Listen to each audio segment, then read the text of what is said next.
अब पाकिस्तान की बात करेंगे, जहां पर इमरान खान के नाम पर बवाल थमने का नाम नहीं ले रहा। कराची में हजारों की संख्या में इमरान खान के समर्थक जुटे हैं। खैबर पख्तूनख्वा के सीएम सोहेल अफरीदी की अगुवाई में ये प्रदर्शनकारी पहुंचे और इमरान खान को तुरंत रिहा करने की मांग की है। इमरान खान के समर्थन में देखिए किस तरह से नारेबाजी भी इनकी तरफ से की जा रही है। कराची पाकिस्तान की तस्वीरें आप देख रहे हैं, जहां इमरान समर्थकों का जबरदस्त हंगामा, नारेबाजी देखने को मिली। इमरान खान के समर्थन में उनके जिंदाबाद के नारे लगा रहे हैं और सरकार से उनकी रिहाई की मांग कर रहे हैं। अडियाला जेल में लंबे वक्त से इमरान खान कैद हैं। हालांकि बीच में उनकी बहनों और पार्टी के समर्थकों की तरफ से भी जेल के बाहर प्रदर्शन किया गया, लेकिन अब ये जो कराची में समर्थक हैं वो प्रदर्शन कर उनकी रिहाई की मांग पर अड़े हुए हैं। बड़ी संख्या में देखिए कराची में ये समर्थक जुटे हुए हैं और लगातार चुनौती इस प्रदर्शन के जरिए वहां की सरकार को और जेल प्रशासन को दे रहे हैं और अपने नेता यानी कि इमरान खान की रिहाई की मांग कर रहे हैं। इसमें आपको अलग अलग आयु वर्ग के लोग दिख रहे होंगे, हाथों में पार्टी का झंडा और मुंह पर एक ही नारा कि इमरान खान जिंदाबाद और उन्हें जल्द से जल्द रिहा किया जाए। तो तस्वीरें आप देख रहे हैं पाकिस्तान के कराची के, जहां पर पीटीआई यानी कि पाकिस्तान तहरीक इमरान खान की पार्टी के इस कार्यकर्ता और तमाम नेता इस वक्त पाकिस्तान में इमरान खान की रिहाई की मांग कर रहे हैं। दरअसल फरवरी के दौरान एक बड़े रैली को लेकर एक संगठन लगातार कोशिश कर रहा था कि किया जाए, उसी को कुचलने के लिए लगातार कोशिश करते रहे यहाँ पर जो शासन थे, या शहबाज सरकार कहें या फिर मुनीर की सेना। लेकिन इस वक्त पीटीआई यानी कि पाकिस्तान के इमरान खान की जो पार्टी है, इसके पाकिस्तान तहरीक इंसाफ के जो नेता हैं और समर्थक हैं वो पिछले हटने को तैयार नहीं है। उन्होंने ये अब जिद कर ली है कि वो किसी भी हालत में चाहते हैं कि इमरान खान को रिहा किया जाए, क्योंकि लगातार उनसे मिलने के लिए रोका जा रहा था। उस दौरान भी देखा गया किस तरह से रावलपिंडी में लगातार यहां पर समर्थक पहुंच रहे थे, नेता पहुंच रहे थे। इस वक्त खैबर पख्तूनख्वा में पीटीआई की सरकार है और उनके जो चीफ मिनिस्टर हैं अफरीदी, लगातार वो देश के अलग अलग शहरों में जा रहे हैं, अपने कार्यकर्ताओं को मोटिवेट कर रहे हैं ताकि एक बड़ा आंदोलन किया जा सके। और बड़े आंदोलन का मकसद है कि किस तरह से मौजूदा सरकार के ऊपर दबाव दिया जाए। मनीष हमारे साथ जुड़ गए हैं। मनीष, पाकिस्तान में जिस तरह से इस वक्त पीटीआई के कार्यकर्ता लगातार मोर्चा निकाल रहे हैं, प्रदर्शन कर रहे हैं, क्या इससे एक दबाव बनेगा वहां की मिलिट्री सरकार पर, मिलिट्री रजीम पर, मुनीर पर, ताकि वो इमरान खान को रिहा करें? देखिए, पहले भी ये देखा गया था कि इमरान खान के सभी समर्थक रोड पर आए थे।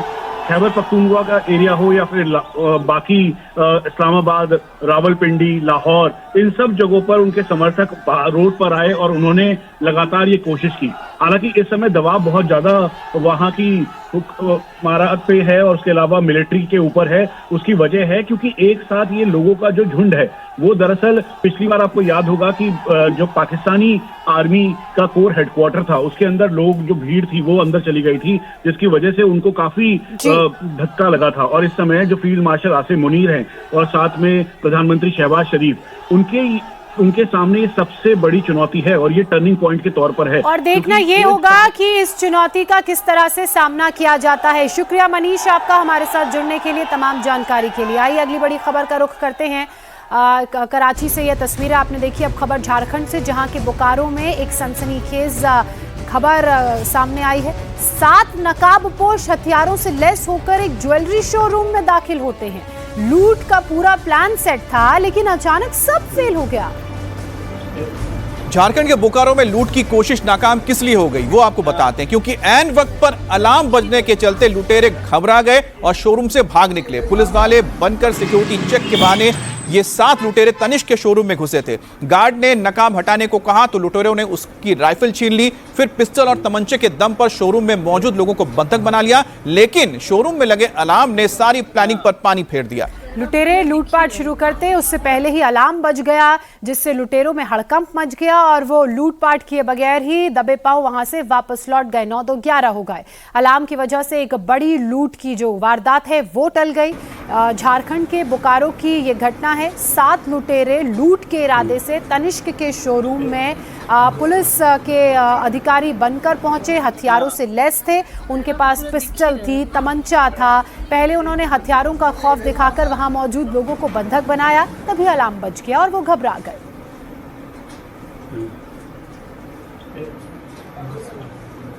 वो अपना साइड से पहचान बता रहे थे, जैसा कि वो लोग यहाँ पुलिस विभाग से हैं और यहाँ पे सिक्योरिटी वगैरह ऑडिट करने के लिए यहाँ पे आए हैं कि सीसीटीवी कैमरा वगैरह है कि नहीं प्रॉपर, इन सब चीज़ों को इन लोग को भी शक हुआ तो कुछ को रोका गया है और कुछ एक दो मास्क में थे जिनको रोका गया मास्क में, तो उनके द्वारा जो है फिर बल प्रयोग किया गया गार्ड के साथ बल प्रयोग करते ही यहाँ पे अलार्म बजने लगा जिससे वो लोग भयभीत होकर के यहाँ भागे हैं। अभी हम लोग और यहाँ पे सीसीटीवी फुटेज और सभी चीज़ों का भी हम लोग बिंदुओं पे देख रहे हैं कि इसमें कौन कौन थे, उन्हें चिन्हित कर रहे हैं। जल्द ही इसका डिटेक्शन हम लोग। तो बोकारो की तस्वीर देखिए जहां पर 1 2 3 4 ये आपको 2 यहां पर नजर आ रहे हैं, इसके पीछे आपको और भी आते हुए नजर आएंगे। देखिए एक एक करके इनके साथ ही ऊपर आते हैं और ये बताते हैं कि ये पुलिस डिपार्टमेंट से आए हैं। कुछ लोगों ने नकाब पहना हुआ था, जब गार्ड ने कहा इनसे कि आप नकाब हटाइए तो वो नकाब नहीं हटाते हैं और उससे राइफल छीन लेते हैं, जिसके बाद अलर्ट हो जाते हैं गार्ड और लोग अलार्म बजा देते हैं। उसके बाद देखिए एक एक करके ये सब भाग निकलते हैं। अब सब भाग निकले हैं यहाँ पर एक एक करके। देखिए कि यहाँ पर जो पीछे सबसे शख्स था जिसने चेहरा ढक रखा था, हुडी पहन रखी थी, उसी ने कहा था कि हम पुलिस वाले हैं और उसने गार्ड से राइफल छीन लिया था। देखिए 2 ऊपर गए, 2 उसके पीछे और आ गए, 2 उसके पीछे और आ रहे हैं। तो कुल यहाँ पर आपको 6 से 7 लोग नजर आएंगे जिन्होंने बोकारो में तनिष्क के शोरूम में डकैती करने की कोशिश की थी, लेकिन अलार्म बजने के बाद ये दुम दबाकर भागे। लेकिन इनके चेहरे लगभग स्क्रीन पर आ चुके हैं। अब पुलिस इस सीसीटीवी वीडियो के जरिए इनकी तलाश कर रही है।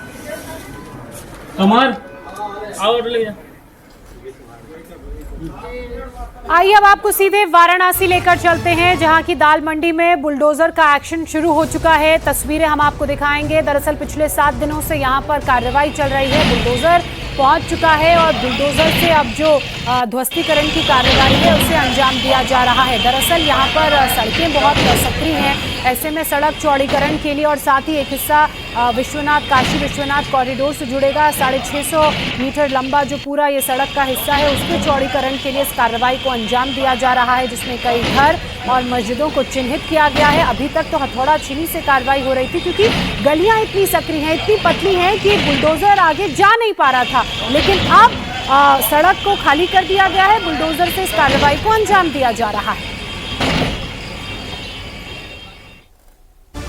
और आपके शहर इंदौर से बड़ी खबर आ रही है। चाइनीज मांझे से एक शख्स की जान चली गई। चाइनीज मांझे ने बाइक सवार का गला काट दिया। अस्पताल ले जाते वक्त उसकी मौत हो गई। हादसे के बाद इतना खून बहा कि रघुवीर की जान बचाई नहीं जा सकी। हादसा इंदौर के कनाडिया और तिलक नगर के बीच हुआ। घटना के बाद परिवार वालों का रो रो कर बुरा हाल है। पिछले साल भी इंदौर में इसी बाईपास में एक छात्र की मौत चाइनीज मांझे की वजह से हुई थी। पुलिस की सख्ती के बावजूद चाइनीज मांझे की बिक्री रुक नहीं रही है और चूंकि बिक्री इतनी हो रही है, इसी के चलते लोग इसका इस्तेमाल कर रहे हैं। बाइक पे जा रहे थे, गले पे लगा ना। चाइनीज धागा है वो तो पूरा। चाइनीज बोलो या इंडिया का बोलो, मेरे हिसाब से पतंग बंद ही होना चाहिए। अब आप लोगों को देखना है, या तो पतंग बंद करवा दो या संक्रांत मनाना बंद करवा दो। संक्रांति है, तिल्ली लड्डू खाओ, वो खुश रहो। संक्रांति का ये त्यौहार है, पतंग उड़ाना नहीं है, संक्रांति का यही त्यौहार है। तिल्ली लड्डू खाओ, गुड़ पट्टी खाओ, खुश रहो अपने घर में। पतंग उड़ाना ये कौन से वो सभ्यता है अपनी। चाइनीज मांझे की दहशत तो हरिद्वार में भी नजर आई। हरिद्वार से जो खबर मिल रही है उसके मुताबिक चाइनीज मांझे की चपेट में 2 युवक आ गए। ज्वालापुर इलाके में ये घटना हुई जहां चाइनीज मांझे से 2 छात्र घायल हो गए। हादसा उस वक्त हुआ जब दोनों छात्र बाइक से जा रहे थे, तभी रास्ते में वो चाइनीज मांझे की चपेट में आ गए। इस घटना के बाद प्रशासन एक्शन में आया है। पुलिस ने पतंग की दुकान में दबिश शुरू कर दी है। दुकानदारों के पास मौजूद मांझे की जांच की जा रही है। अब पुलिस का कहना है कि चाइनीज मांझे को लेकर बार बार कार्रवाई की जाती है, लेकिन दुकानदार चोरी छिपे इसकी बिक्री करते हैं, जिनके खिलाफ आगे कार्रवाई होगी। सभी को निर्देशित किया गया है कि अपने अपने थाना क्षेत्र में, चौकी क्षेत्र में इस तरह का कोई भी दुकानदार चाइनीज मांझा बेचते हुए न पाया जाए। हमारे एसएसपी महोदय के भी आदेश हैं और उच्च अधिकारियों के भी आदेश हैं कि जो चाइनीज मांझा है वो बिल्कुल प्रतिबंधित है। कोई भी दुकानदार अगर उसे बेचता हुआ पाया गया तो उसके खिलाफ जो है सख्त कार्रवाई की जाएगी। बेंगलुरु से हैरान करने वाली तस्वीर आई है। बेंगलुरु में तेज रफ्तार कार का कहर देखने को मिला। डिवाइडर से टकराकर एक कार कई फीट ऊपर चली गई। हादसे की तस्वीर सीसीटीवी में कैद हो गई। आप इन तस्वीरों में देख सकते हैं कि कार जहां गिरी वहां लोग खड़े थे, लोग मौजूद थे, लेकिन गनीमत इस बात की रही कि कोई भी इस कार की चपेट में नहीं आया और एक बड़ा हादसा होने से टल गया। वैसे पूरे इलाके में ये जो घटना घटी उसके बाद से अब ये वीडियो वायरल हो गया है और अफरा तफरी का माहौल है। देखिए आपको लोग खड़े हुए नजर आएंगे, 8-10 की संख्या में लोग यहाँ पर खड़े हैं। एकदम से गाड़ी आती है और यहीं पर गिर जाती है। बस गनीमत इस बात की रही कि किसी को चोट नहीं आई, कोई इस गाड़ी की चपेट में नहीं आया। वक्त रहते लोग वहां से पीछे की तरफ भाग गए जिससे उनकी जान बच गई। एक बार फिर से बेंगलुरु की ये तस्वीरें देखिए, न जाने कहां से उड़ती हुई कार आई और अचानक उन लोगों के पास आकर टकरा गई जो सड़क के किनारे खड़े थे। लेकिन राहत इस बात की कि कोई भी व्यक्ति जो वहां पर खड़ा था इसकी चपेट में नहीं आया। जैसे ही गाड़ी डिवाइडर को पार करती है, लोग देखते हैं कि एक तेज रफ्तार गाड़ी वहां आ रही है और वो फौरन वहां से पीछे की तरफ भाग जाते हैं जिनसे उनकी जान बच जाती है। एक बार फिर से इस वीडियो को देखिए, क्योंकि ये वीडियो इतना वायरल हो चुका है जिससे अब लोगों में दहशत का माहौल बेंगलुरु में है।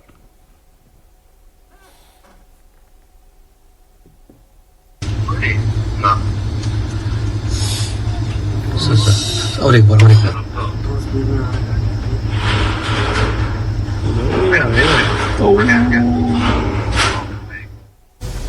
पहले सोशल मीडिया पर रील बनाई, आप बीती सुनाई, बड़े बड़े पुलिस अफसरों पर गंभीर इल्जाम लगाए, उसके बाद खुद को गोली मार ली।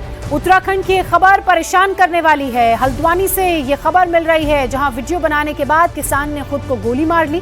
उत्तराखंड के हल्द्वानी के एक होटल में किसान ने खुदकुशी की। इस मामले में मुख्यमंत्री पुष्कर सिंह धामी ने संज्ञान लिया और मैजिस्ट्रियल जांच के आदेश दे दिए।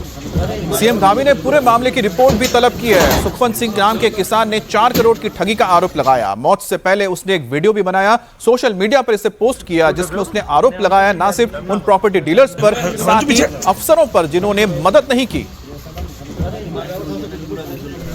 मैं एक किसान हूँ और मैं मर चुका हूँ जी, हाँ मैं मर चुका हूँ। अब आप मेरी ये वीडियो मरने के बाद देख रहे हैं। मेरे साथ मेरी बीवी, मेरे बेटे ने भी हाई कोर्ट उत्तराखंड में आत्महत्या कर लिया है।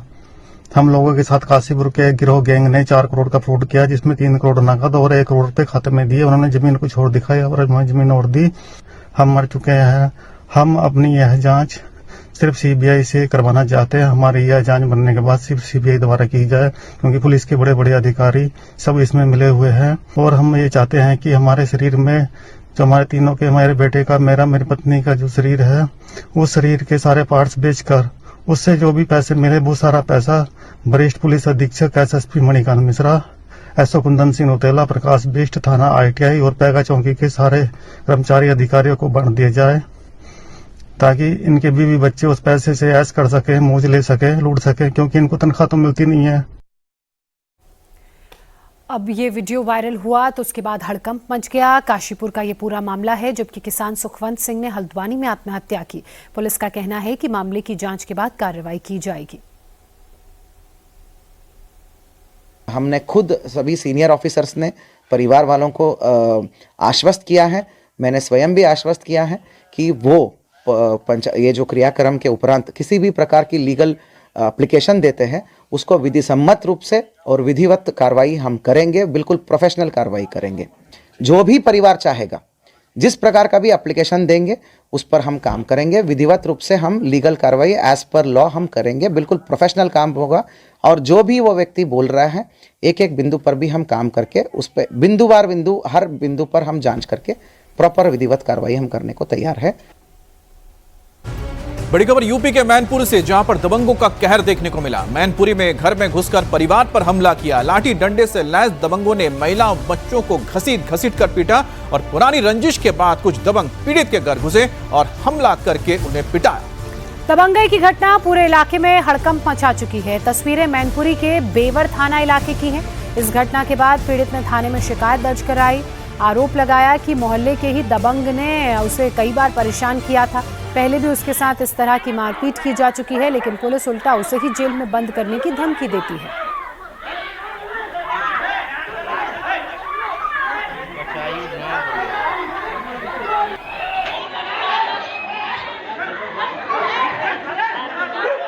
आज हमने वो ये वाली FIR हुई तो हमने इस पे बोल दिया कि मैं मैं ये राजीनामा नहीं करूंगा। मुझे हर बार मारा पीटा जाता है और हम ऐसे ही तुम लोग बोल देते हो आज हम मार दिए जाएं, सब बच्चे मारे जाएं तो भी कोई दिक्कत नहीं है, हमें मार दो, लेकिन हम जो है ये FIR वापस नहीं करेंगे।